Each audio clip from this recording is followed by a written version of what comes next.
Hey guys, it's Danny here, back with a new update about the progress. So it's been a week gone since the last video, so I have been working on this train, as you can see.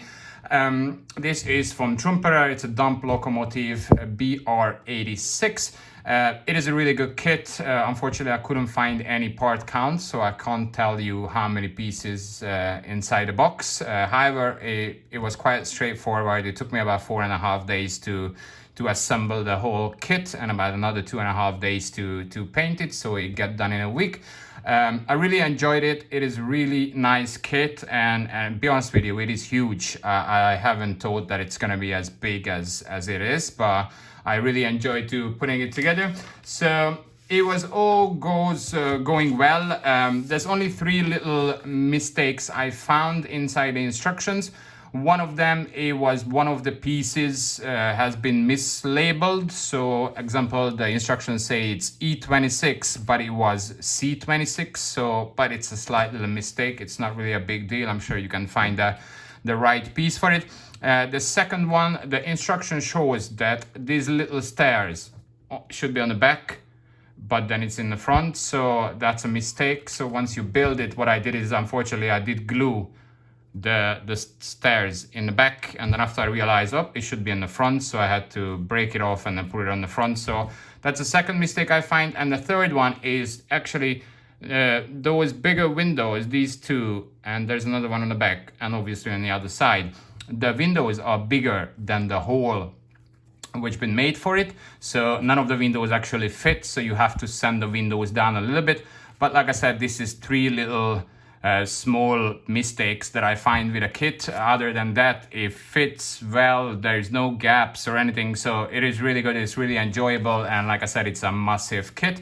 So as you can see on this is the paint guide that they give you for it. So you do have 2 options. You can either go with a black and the bottom is red, or you can go with a whole thing gray. So I wasn't really sure what is the reason that it's different, so I did put, I took a screenshot of these 2 pictures and I put it in a modeling Facebook group, and I did ask around like what people think, what is the reason that it's different, and everywhere I did get the answer back that the black and the red version, it is kind of like pre-war or after-war version, because as you can see, there is no the Nazi emblem with the eagle and then with the swastika. It's not on this version. It just says Deutsche Reichsbahn. So on this one, as you can see, the eagle is there with the emblem. So yeah, people say, obviously, I think it does make sense, because in the end of the day, probably they try to camouflage it, because the red was probably really stand out too much. So they used the gray version to camouflage the whole thing, and then not to be able to stand out as much. So yeah, so I did go with this gray version. The color code says you should use XF22, which is field gray. It is not field gray, it's RLM gray by Tamiya.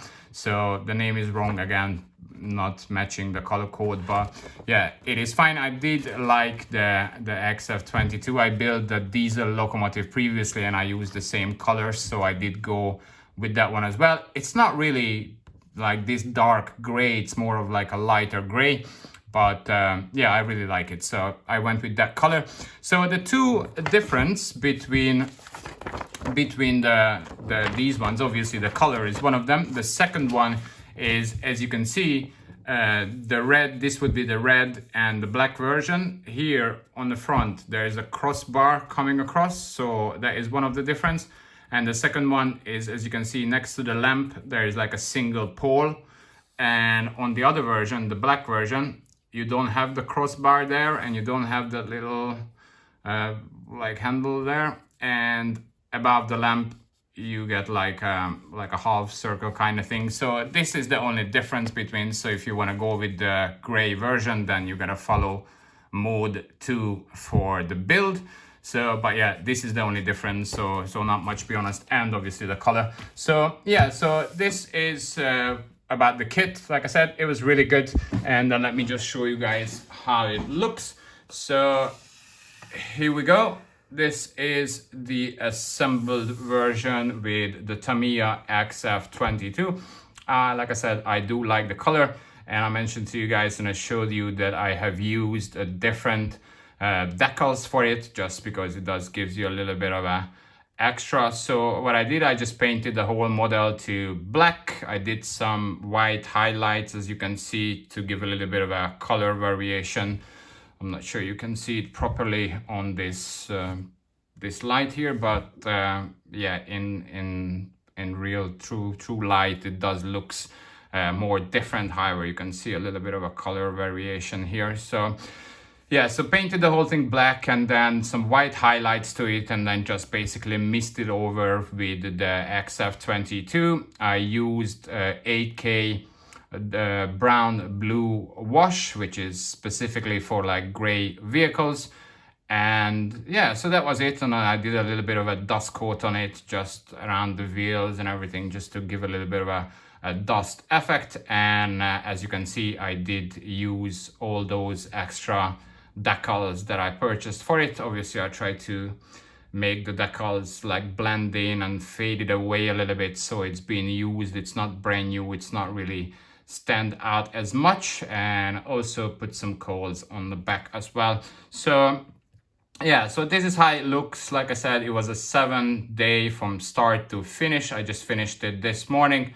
As you can see, the swastika on the front, that's a little bit faded in, like it's dirty. So yeah, I think I like the decals. I think it does enhance the look of it. So yeah, this is what I've been working on in the past week. So the first 7 model, the 3 platform wagon, the 3 jack Panthers, and the locomotive is ready. So yeah, so this is where we are. I also managed to get some figures for it. So I find from, let me just push this away so I can show you guys.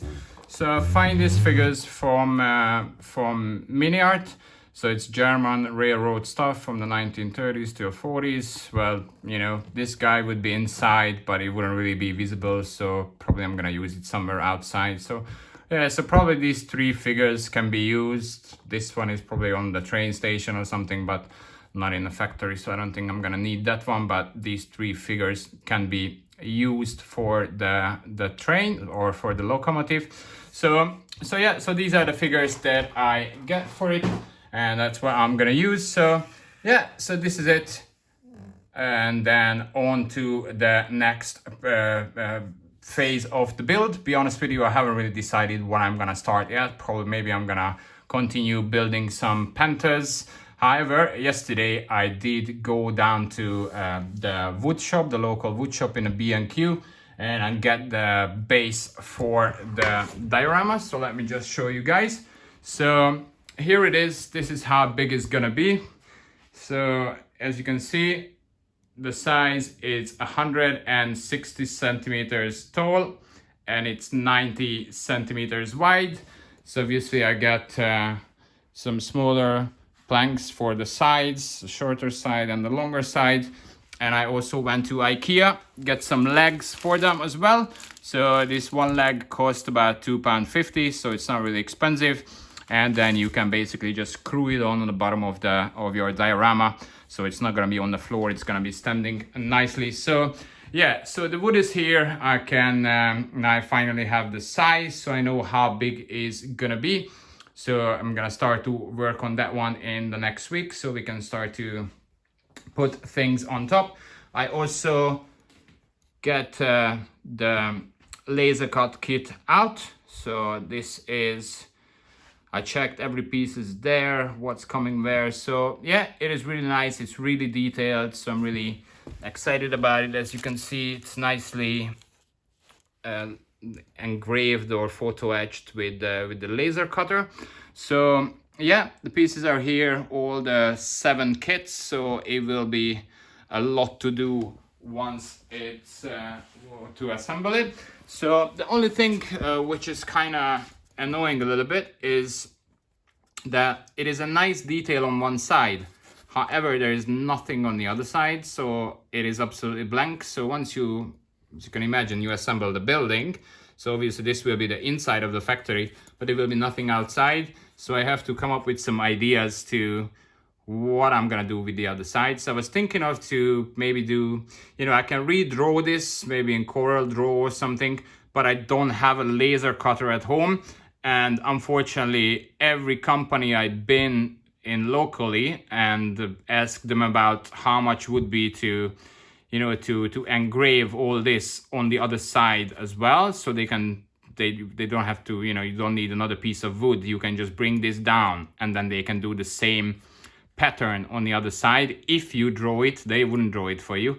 And yeah, so even the drawing would take a lot of time. And the other problem is every place I went, they charge 40 to 60 pound for laser cutting per hour. Well, I have to tell you that the piece like this, it would take about 2 hours, 2 to 3 hours just for one piece to be engraved.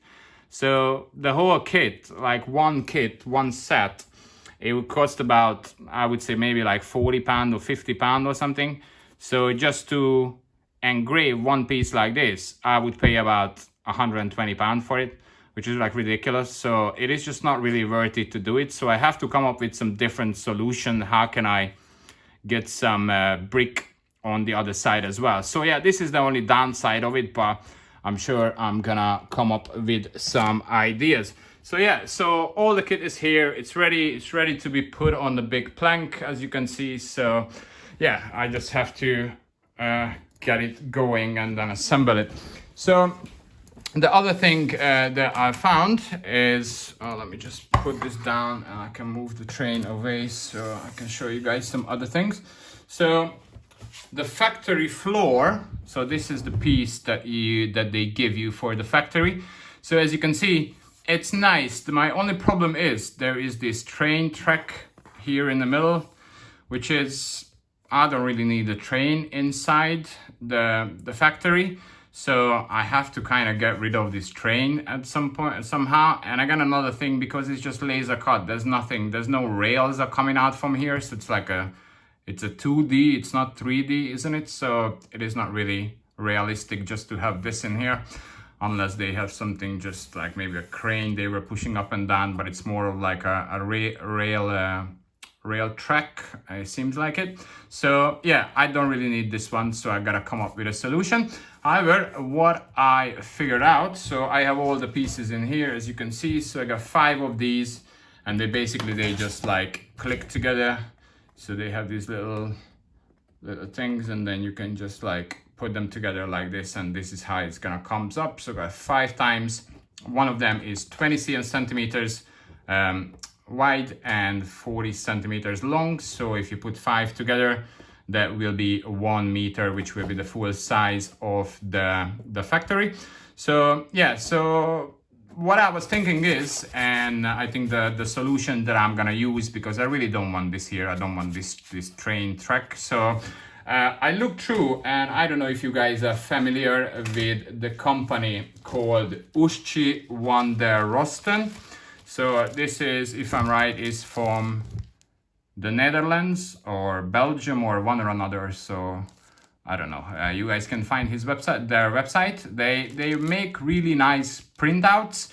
The only thing is, most of their printouts is for a 1/72 scale. So I did order this one. The reason I ordered this is because they, as you can see, so this is for Remag Lux, Werk Lux. So this was a factory where they were making the ME262s inside the mountain.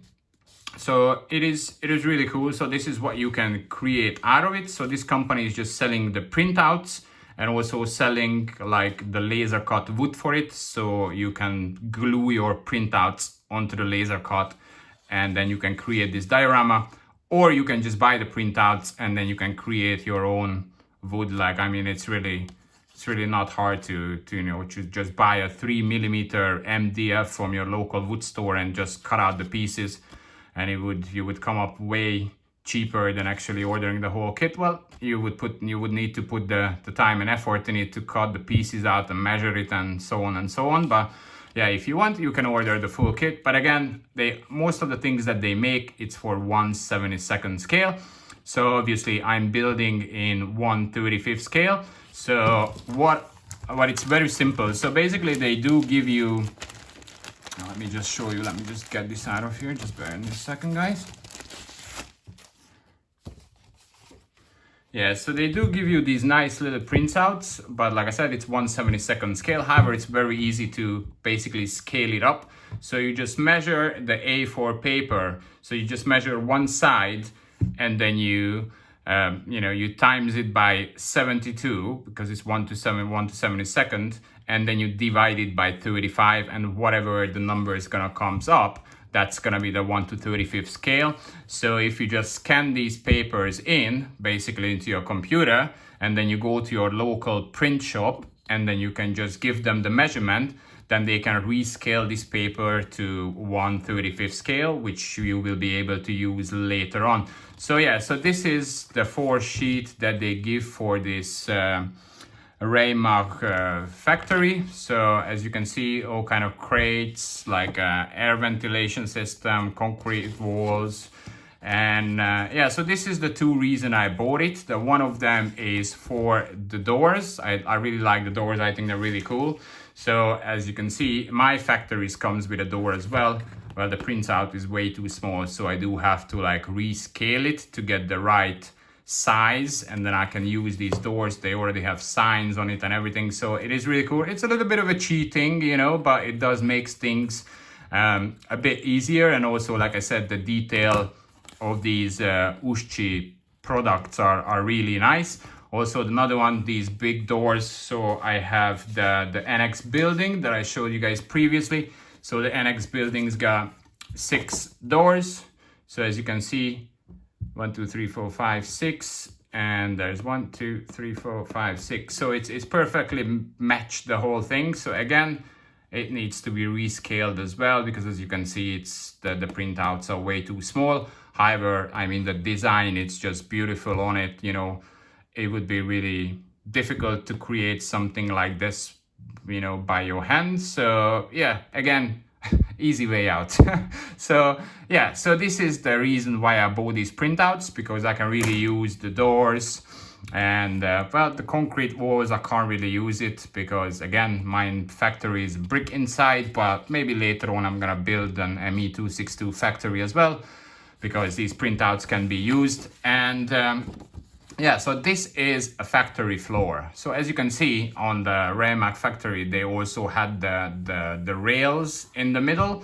But as I mentioned to you, I don't really want to use these rails, so I want to get rid of it. So what I did is I did scan this paper in, and I went into Photoshop, and I tried to like recreate, just took a picture of it, and this is how I ended up. So as you can see, the rail has been disappeared. Well, this is just a section of it because I sized it to 1 meter by 40, so I didn't need to print out 6 or 7 papers and then put it for you guys next to each other. So I guess you guys know what I'm talking about. So yeah, so this is what I am going to use for the factory. As you can see, lots of nice like oil spills and then drainage and the different drainage. So yeah, so from this I made this. Yeah, so this is what I'm going to use. And obviously, if you take it to a local print shop, they have this nice, nice hard paper, and then they can print it out for you.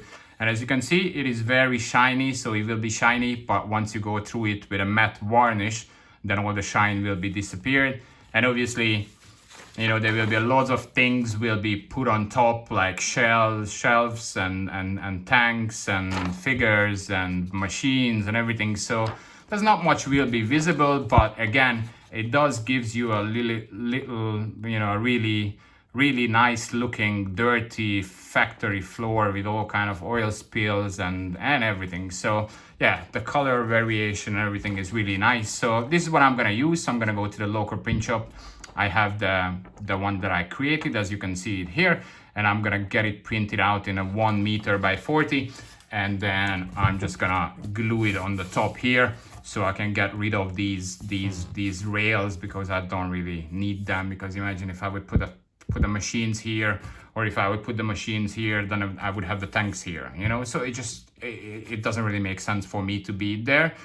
If it would be a different factory scene, then I might would have keep it, but for this, what I'm building now, I kind of need as much space as possible for the machines, for the tanks, and so on and so on. So yeah, so this is what I've been doing yesterday. So obviously I got a couple more to resize and then get the correct size for the doors and for the other doors. So yeah, still works needs to be done, but these were the first steps. Also, it's really cool. I really like the ventilation. So if you would fold this one there and then this one to the bottom, so you would have like a nice little, like a square tube or whatever it is to, you know, as an air ventilation. And again, it's nicely detailed, nicely painted, weathered. So it does helps you with the build, you know, it speed ups the process. So this way I might be able to get it done in 8 months. so yeah, so these are the prints out I have. Also, I have ordered a different one from them as well, which contains like bricks. So if I don't find any solution there, I might going to use these Uszci Van der Rosten printouts for the outside of the factory, because this is the only one that I find which looks like really decent looking bricks. So they do have a little bit of a bricks on here as well, but it's not too much. As you can see, this is the only bricks they have, but again, it's just like next to the door, so it's not really too much. But let's see, the ventilation system would go there, so you can make it 3D to stand out. So yeah, so these are the things. Also, I can create a pipe underneath, you know, as much the details you can add, the better your diorama is gonna be. But yeah, so I'm waiting for the other ones to arrive, and then I'll make a decision like what I'm gonna do. I'm gonna either copy, let's say put it out of resin and then create the same side of the factory like these ones. Like just make a mold of it and then put it out of resin, but it would be probably very thin, so I don't know if it would break or not. But however, if I make a copy of it, then I can just glue two together, and I have bricks on one side and I will have bricks on the other side. So yeah, so this is the only downside of the laser cut kits, that one side's got a nice detail, the other side's blank basically. So but yeah, so this is the plan. We'll see what I'm gonna do or which way I'm gonna go. But yeah, I'm definitely gonna go with the floor that I created. I really like it. And yeah, so these are the updates that I have for you guys now at the moment. And yeah, so the train section is completed. And now I can move on. I still have another loads of Panthers to build. I got currently I have 6 Panthers at home, so probably I'm gonna go on and I'm gonna maybe crack on with the Panthers, and I'm gonna start to build the base of the diorama. Well, there's a lot to do, so it is a long project. So yeah, sooner or later I will get there. And yeah, so that would be all for today, guys. I'd like to thank you so much for your time. Also, thanks for tuning in. Also, thank you everybody who just subscribed. I appreciate the support. I hope you guys enjoy these short videos and all the information I try to provide about how I'm building this kit and what kind of products I use and what's the ideas I have in my mind. So yeah, so thanks for tuning in, and also thanks again for your time, and have a lovely day for you guys, and catch you in the next video. Once some new models being completed, I'll be back. Okay, thanks again guys, and have a lovely day for you. Take care. Bye bye.